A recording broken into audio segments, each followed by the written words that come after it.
Sugbo, Pilipinas, kini ang Sugbo News Update. Department of Health Sub-National Blood Center nakig-alayon sa Cebu Provincial Government alang sa mas paspas nga access sa mga blood donors nga makatabang sa emerhensiya o kritikal nga sitwasyon. Si IC Santi Leopoldo adunay detalye.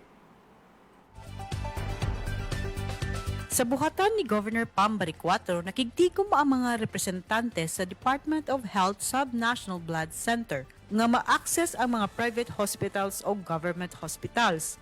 Ang delegasyon sa DOH gipanguluhan sa Regional Blood Program Coordinator Medical Officer 2 nga si Dr. Mark Carlo Alcutin uban ang Health Program Researcher nga si Rose Andre Roma. Sa meeting, gihisgutan ang pagpalig-on sa blood services sa Sugbo aron masiguro nga adunay igong supply, luwas o kalidad nga dugo nga ma-access sa mga private hospitals o government hospitals. Suportado ni Governor Pam Baricuatro ang panglantaw sa DOH Sub-National Blood Center sa maayo nga serbisyo sa pagluwas o kinabuhi. Andam ang lalawigan sa Sugbo sa paghatag og suporta alang sa partnership sa pagserbisyo sa katawhan. Kini ang balitang may labot ang Subuanon.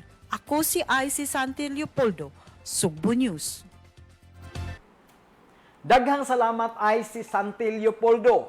Samtang sa laing balita, Governor Pam Baricuatro nagpadayag og suporta sa pagpangandam sa pagsaulog sa Pink October sa paghatag og paglaom sa mga pasyente nga adunay breast cancer. Si Rebecca Ortez sa report. Suot ang pink color ng mga shirts, nag-courtesy visit sa buhatan ni Governor Pam Baricuatro ang mga breast cancer survivors uban sa I Can Serve Foundation Incorporated Cebu Link. Ang I Can Serve Foundation Incorporated Cebu Link nakig-alayon sa Kapitulyo sa gikatakda nga Breast Cancer Awareness Month sunod buwan sa pagsaulog sa Pink October. Gihingusgan sa mga cancer survivors ang pagdasig sa kababayen-an nga dili mahadlok sa sayo nga pag-detect sa breast cancer aron sayo kini matambalan. Ang I Can Serve Foundation Incorporated gilangkuban sa mga cancer survivors ug mga volunteers nga nagpakabana sa mga programa sa pagtabang sa mga breast cancer patients nga mahatagan og paglaom sa tukmang diagnosis, tambal og moral support aron mamaayo sa sakit. Kini ang balita, may labot ang Sugboanon. Rebecca Ortiz, Sugbo News. Salamat Rebecca Ortez sa imong report.